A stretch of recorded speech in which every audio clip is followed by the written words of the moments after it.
तो हम बात कर रहे थे मध्यकालीन भारत अर्थात मेडिएवल हिस्ट्री की या मेडिएवल इंडिया की। तो मेडिएवल इंडिया की अगर हम बात करते हैं, हम बता चुके हैं आपको कि medieval India depend on Islamic rule, यानी मध्यकालीन भारत ये निर्भर करता है भारत में मुसलमान शासन पर, यानी इस्लामिक रूल पर। तो भारत में जो हमारे यहाँ पर मुसलमान कैसे आए हैं, मुस्लिम्स कैसे आए हैं, इनका आगमन कैसे हुआ है, हम सारी एक एक टॉपिक पर बात करेंगे। और सबसे पहले हम बात करेंगे कि मध्यकालीन भारत के अंदर मुस्लिम रूल अगर हुआ है तो जाहिर सी बात है कि वो हुआ है इस्लाम धर्म के अनुयायी सिस्टम पर। तो इसलिए हम सबसे पहले हमें बात जाननी है कि इस्लाम धर्म होता क्या है, इस्लाम धर्म हमारे यहाँ पर कैसे आया, इसका कैसे ओरिजिन हुआ और किस तरीके से ये पूरे विश्व में एक बड़े स्तर पर फैला, और भारत में जो है ये कहाँ से ये इस्लाम धर्म के जो लोग हैं हमारे यहाँ पर आए और किस तरीके से हमारे भारत में इस्लाम धर्म का प्रचार प्रसार किया।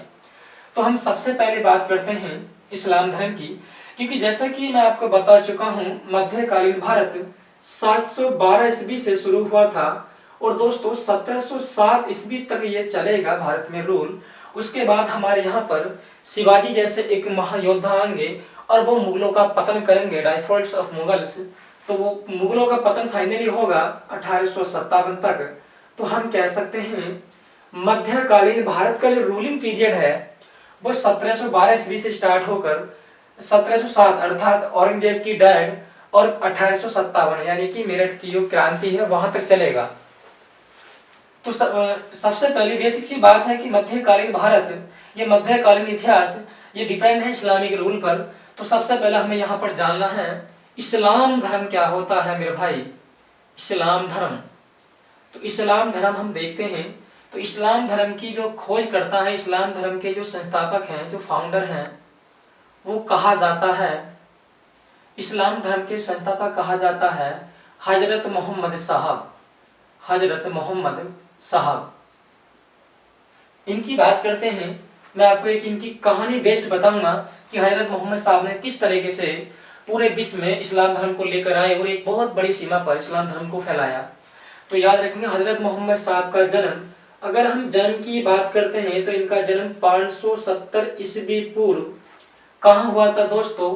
तो इनका जन्म सऊदी अरब के मक्का शहर में हुआ था दोस्तों, मक्का शहर में इनका जन्म हुआ था। मक्का शहर दोस्तों सऊदी अरब का है, वहां पर हजरत मोहम्मद साहब का जन्म हुआ था। ये एक बहुत गरीब परिवार से ताल्लुक रखते थे। जैसे कि आप सभी जानते हैं जब कोई व्यक्ति थोड़ा सा स्पेशलिस्ट आउट ऑफ विलेज, जब अपने गांव में थोड़ा सा स्पेशल होता है तो सभी गांव के लोग उससे जो है चिढ़ने लगते हैं, आई मीन जलने लगते हैं। तो इसलिए हजरत मोहम्मद के साथ ही सेम ऐसा हुआ और उन्हें हजरत मोहम्मद साहब को उन्हें गांव से बाहर निकाल दिया गया, गांव से बाहर पनाह दे दी गई। तो याद रखेंगे 610 ईस्वी में, 610 ईस्वी में इन्हें गांव से बाहर निकाल दिया गया और गांव से बाहर जाकर ये मक्का के पास ही एक गुफा थी जिसका नाम था दोस्तों हीरा नामक गुफा, हीरा नामक गुफा या हीरा केव, या हीरा केव।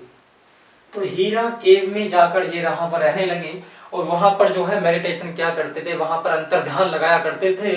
तो तभी याद रखेंगे 11 साल बाद 621 ईस्वी में इन्हें महाज्ञान की प्राप्ति हुई, इन्हें महाज्ञान की प्राप्ति हुई, महाज्ञान की प्राप्ति हुई, याद रखेंगे। तो गेट इन एंटलमेंट ऑफ नॉलेज, इन्हें यहाँ पर 621 ईस्वी में महाज्ञान की प्राप्ति हुई। और जैसे ही ये हीरा गुफा से बाहर निकल कर आते हैं तो वहां पर इनके स्वागत के लिए दोस्तों बहुत सारे वहां पर जनता होती है और जनता इनका स्वागत करती है। तो तभी वहां पर जो अपनी सारी सिचुएशन बताते हैं और बोलते हैं कि जब मैं हीरा नामक गुफा के अंदर अंतर ध्यान लगा रहा था, मैं मेडिटेशन कर रहा था, तभी वहां पर एक अल्लाह के रसूल आते हैं, एक अल्लाह के दूत आते हैं। याद रखना दोस्तों, रसूल मीन्स दूत ही होता है, मैसेंजर।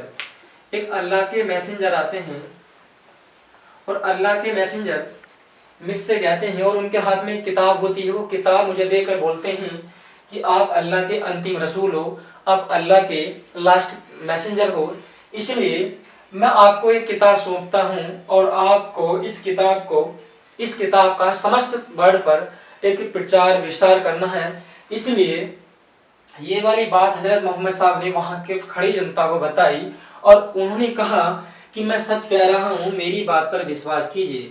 सुनना मेरी बात, उन्होंने कहा मैं सच कह रहा हूं, मेरी बात पर विश्वास कीजिए। जिन्होंने उनकी बातों पर बिना सोचे समझे क्या कर लिया गया दोस्तों, विश्वास कर लिया गया। बिना सोचे समझे हजरत मोहम्मद साहब की बातों पर विश्वास कर लिया गया, that is a called as a Muslim. वही कहलाए दोस्तों मुसलमान, वही कहलाए हमारे मुसलमान। Is my point clear? अब दोस्तों आगे की बात करते हैं। जैसे कि यहाँ पर होता क्या है, जब लोग जलने लगते हैं, अब तो जब उन्हें एक उपलब्धि मिल गई है तो लोग और भी ज्यादा जलने लगेंगे। तो याद रखेंगे 622 ईस्वी में, that is the most date of government exam, 622 ईस्वी में इन्होंने जो है मक्का को परित्याग कर दिया, अर्थात ये मक्का छोड़कर इन्हें कहाँ आना पड़ा, याद रखेंगे ये मक्का से छोड़कर कहाँ आ गए दोस्तों, मदीना। याद रखना ये मक्का से मदीना आ गए। मक्का और मदीना दोनों ही शहर कहाँ के हैं दोस्तों, तो याद रखेंगे सऊदी अरब के दोनों शहर हैं और दोनों शहरों की यात्रा करना ही कहलाती है हज यात्रा। तो 622 ईस्वी में जब हजरत मोहम्मद साहब मक्का से मदीना आते हैं तो इसी यात्रा को कहा जाता है मेरे भाई, इसी यात्रा को हम कहते हैं हिजारत। इसी यात्रा को हम कहते हैं हिजारत, that is the most point. इसी यात्रा को हम हिजारत कहते हैं। और याद रखना 622 ईस्वी के अंदर ही शुरू होता है हमारा हिजरी संवत। क्या होता है दोस्तों, हिजरी संवत। अब आप लोग पूछोगे कि सर हिजरी संवत क्या होता है, तो याद रखेंगे जिस तरीके से हमारा हिंदुओं का अलग कैलेंडर होता है विक्रम संवत, उसी तरीके से जो आज हम वर्तमान समय में अपने डेट्स एंड डे फिक्स करते हैं या मंथ को हम कंसिडर करते हैं, वो हमारा कोई कैलेंडर नहीं है, वो सब अंग्रेजों का दिया हुआ कैलेंडर है, जिसे हम जानते हैं ग्रिगोरियन कैलेंडर के नाम से दोस्तों। तो ग्रिगोरियन कैलेंडर वो कैलेंडर है जिसमें हम वर्तमान समय में तारीख एंड मंथ एंड डेट्स को रिप्रेजेंट कर रहे हैं, उन्हें प्रदर्शित कर रहे हैं। तो वही कैलेंडर हमारा क्या है, ग्रिगोरियन कैलेंडर। सेम इसी तरीके से हिंदू धर्म संप्रदाय के अंदर विक्रम संवत एक कैलेंडर होता है, जिसमें हम क्या करते हैं, अपने डेट्स एंड मंथ को क्या करते हैं, कंसीडर करते हैं। सेम इसी तरीके से इस्लाम धर्म के अंदर एक कैलेंडर हुआ है जिसका नाम था हिजरी संवत। यूपी 888 पीटी के अंदर क्वेश्चन पूछा गया है कि बताइए हिजरी संवत का संबंध निम्न में से किस डेट से लिया गया है, तो 622 ईस्वी में शुरू हुआ था हिजरी संवत। क्या मतलब है, तो एक बात ध्यान से सुनेंगे मेरी बात।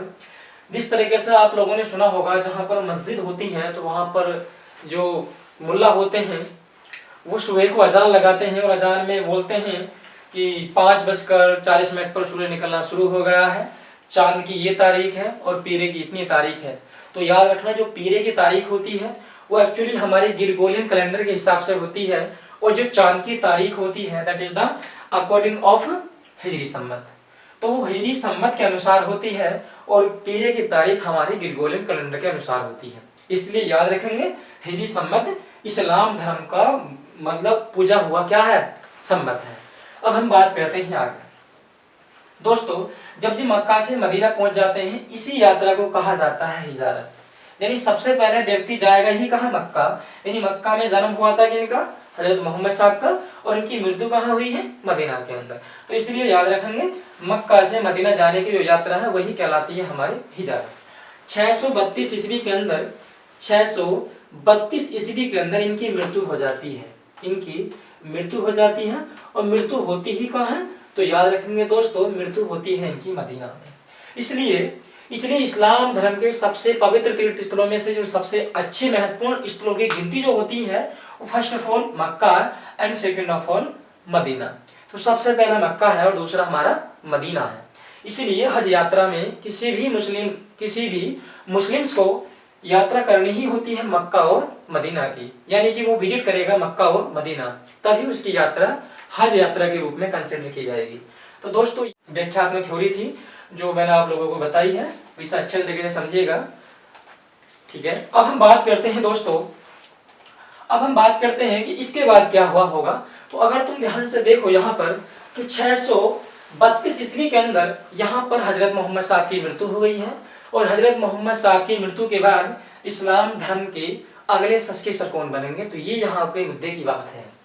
तो अगले सक्सेसर कौन बनेंगे, यहाँ पर बहुत सोचने वाली बात थी, क्योंकि हजरत मोहम्मद साहब की एक लड़की थी, और उस लड़की की जो पति तैनीन हजरत मोहम्मद साहब के दामाद हुआ करते थे और इनके शिष्य हुआ करते थे। तो इसीलिए हजरत मोहम्मद साहब के बाद अगले अगर उत्तराधिकारी बनने का अगर किसी का भी हक था तो वो उनके शिष्य भी थे और वो उनके दामाद ही थे, जिन्हें हम अली कहते हैं, ठीक है। अब होता क्या है, तो यहाँ पर ऑथेंटिक रूप से अली अगले उत्तराधिकारी बनते, बट अली को नहीं बनाकर बना दिया गया दोस्तों, किसे बना दिया गया दोस्तों, अबू बकर को।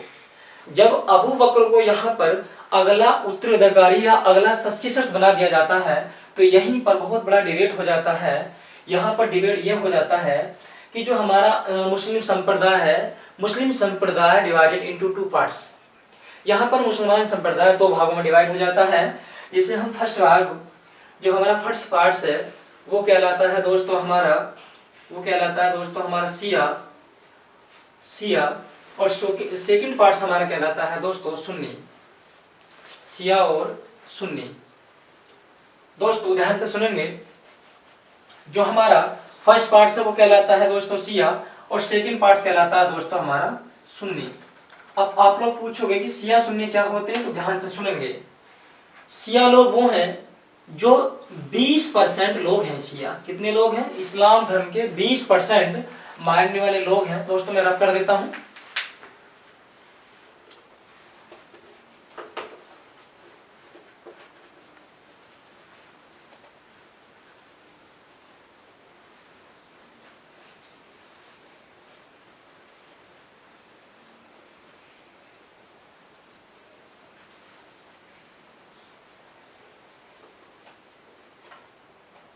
दोस्तों यहाँ पर जो इस्लाम धर्म है या मुस्लिम संप्रदाय है, इस्लाम धर्म के जो अनुयायी हैं वो 2 पार्ट्स में डिवाइड हो जाते हैं, जिसमें फर्स्ट पार्ट्स को हम कहेंगे शिया,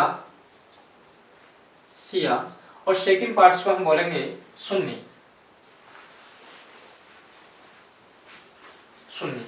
तो शिया कौन से लोग हैं, तो दोस्तों याद रखेंगे 20% लोग थे शिया, और यहाँ पर 80% समथिंग लोग थे सुन्नी।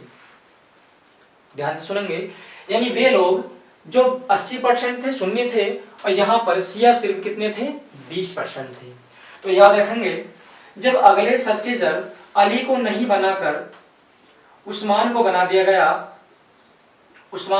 गया, लेकिन यहाँ पर हुसैन अगले सक्सेसर बनने के दावेदार थे। जो हुसैन को सक्सेसर मानते थे या हुसैन को उत्तराधिकारी मानते थे, वो लोग थे, वो शिया थे।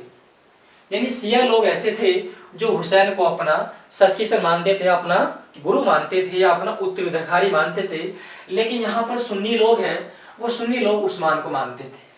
तो यहाँ पर होता क्या है, यहाँ पर शिया और सुन्नी, अब ये 2 कम्युनिटी की बन जाती हैं अलग अलग इस्लाम धर्म के अनुयायी के। यानी शिया लोग वो जो हमारे अली हुसैन को मानते थे, और सुन्नी वो जो उस्मान को मानते थे। यहाँ पर होता क्या है, अब बगदाद, अब जब हमारा एक बगदाद है, ठीक है, बगदाद एक आतंकवाद टेररिज्म का एक संगठन है। यहाँ पर बगदाद में एक अब्बासी नाम का शासक रूल करता था। दोस्तों क्या नाम था, अब्बासी नाम का एक शासक था, या अब्बासी नाम का एक रूलर था जो यहाँ पर रूल करा करता था। तो दोस्तों याद रखेंगे, अब्बासी से इस भारत में या इधर सऊदी अरब या अरब कंट्रियों में फैल रहे इस्लाम धर्म की गहराई से नफरत हुई, और अब्बासी शासक ने कि शियाओं से एक नोटिस भेजा, और शियाओं से कहा कि हमें उस्मान से कुछ वार्तालाप करनी है, हुसैन को हमारे पास भेजिएगा। हमें हुसैन से कुछ वार्तालाप करनी है, हमें हुसैन को हमारे पास भेजिएगा। तो यहाँ पर ध्यान से सुनना, जब शिया लोग यहाँ पर हुसैन को अब्बासी के पास भेज देते हैं, तो अब्बासी दोस्तों हुसैन की यहाँ पर क्या कर देता है, हुसैन की यहाँ पर हत्या कर देता है दोस्तों, मृत्यु कर देता है। अब्बासी हुसैन की मृत्यु कर देता है। जब हुसैन की मृत्यु हो जाती है तो यहाँ पर भड़क उठते हैं सुन्नी लोग, और सुन्नी लोग सबसे पहले बात करते हैं सियाओं से, और सियाओं पर एक प्रकार का आरोप लगाते हैं कि आपने ही हुसैन की मृत्यु की है, यानी आपने ही हुसैन को मरवाया है। ना तो आप वहां हुसैन को अब्बासी के पास भेजते, ना ही हुसैन की मृत्यु होती। लेकिन सियाओं ने कहा कि हुसैन की मौत का दुख हमें भी है, हम नहीं चाहते थे कि वो अब्बासी कट्टर शासक इतना बुरा निकलेगा जो हुसैन को मार देगा, इसलिए हम हुसैन की मृत्यु के उपलक्ष्य में हम हर साल क्या मनाते हैं, एक शोक त्योहार मनाते हैं। मृत्यु के उपलक्ष्य में हर साल एक शोक त्योहार मनाते हैं, जिसका नाम है दोस्तों that is the consider Islamic festival, जिसका नाम है दोस्तों मुहर्रम, जो हम हर साल मुहर्रम मनाते हैं। तो याद रखना मुहर्रम दैट इज द शोक त्योहार। मुहर्रम एक शोक त्योहार है, एक दुखद त्योहार है जो शिया कम्युनिटी के लोग मनाते हैं, बट आजकल अगर आपने देखा हो इसे सुन्नी कैटेगरी के लोग भी मनाते हैं। ठीक है, याद रखना ये हुसैन की मौत के उपलक्ष्य में मनाया जाने वाला त्योहार है मुहर्रम, जो हर साल मनाया जाता है। तो अब होता क्या है, जब सुन्नी लोग और शिया इन दोनों में आपस में जो है जिहाद का नारा हो दिया, जिहाद का नारा वो होता है धर्म युद्ध। सुन्नियों ने अपने सुन्नी कैटेगरी के लोगों से कहा कि हम जिहाद का नारा देते हैं, और हम जिहाद का नारे का मतलब है कि धर्म युद्ध, यानी अपने ही धर्म के अंतर्गत लड़े जाने वाला युद्ध। और कहा कि हम कसम खाते हैं कि जहां जहां हमें शिया दिखाई देंगे वहां पर हम क्या करेंगे, वहां पर हम रिवोल्ट करेंगे, विद्रोह करेंगे। तो दोस्तों यहाँ पर होता क्या, जहां जहां भी सुन्नी होते थे, जहां शिया सुन्नी एक साथ होते थे, वहां पर हमेशा इनमें झगड़े रहते थे। इसलिए इनके झगड़ों और इनके मतभेदों को कम करने के लिए यहाँ पर एक नई कम्युनिटी बनी, जिसका नाम था दोस्तों सूफी कम्युनिटी।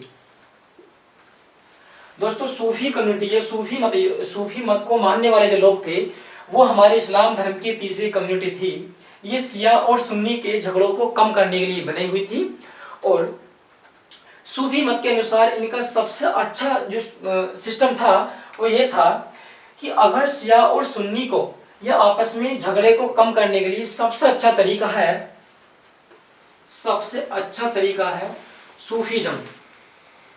सूफीज्म। जिस तरीके से हम हिंदू धार्मिकता के अनुसार अमृत होता है, इसी तरीके से इस्लामिक धार्मिकता के अनुसार यहाँ पर सूफीज्म होता है। अर्थात सबसे अच्छा तरीका है सूफीज्म का पान करना, यही सबसे अच्छा तरीका है। सूफीज्म का पान करो और आपका जो है जो गुस्सा है वो बहुत कंट्रोल होगा। इसलिए और सबसे अच्छा तरीका था, सूफी मत के लोग अल्लाह को अपना एक महबूब मानते थे, अल्लाह से प्रेम करते थे, अल्लाह से इबादत करते थे। और सूफी मत के अनुसार अल्लाह से प्रेम या इबादत करने का सबसे अच्छा तरीका दोस्तों, सूफी मत के अनुसार इबादत करने का सबसे अच्छा तरीका था कव्वाली। इसे बोलते थे सूफी संगीत। दोस्तों आप लोगों ने देखा होगा जहां पर दरगाह पीर हुआ करती है वहां पर सूफी संगीत चला करता है। ये अल्लाह की इबादत करने का सबसे अच्छा तरीका था सूफी मत के अनुसार। तो दोस्तों सूफी मत ने शिया और सुन्नी के झगड़े को थोड़ा कम किया।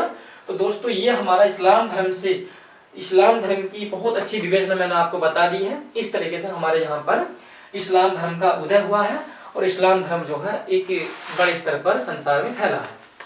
अब सबसे इम्पोर्टेंट बात यह है कि अभी हमारा मध्यकालीन भारत इतिहास शुरू नहीं हुआ है। मध्यकालीन भारत मीन्स जब भारत में इस्लाम धर्म कैसे आया है और किस तरीके से भारत में इसकी एंट्री हुई है, ये हम दोस्तों कल की वीडियो में बात करेंगे। दोस्तों अगर वीडियो आपको अच्छी लगी हो तो प्लीज वीडियो को लाइक एंड शेयर करें और चैनल को सब्सक्राइब करें। धन्यवाद।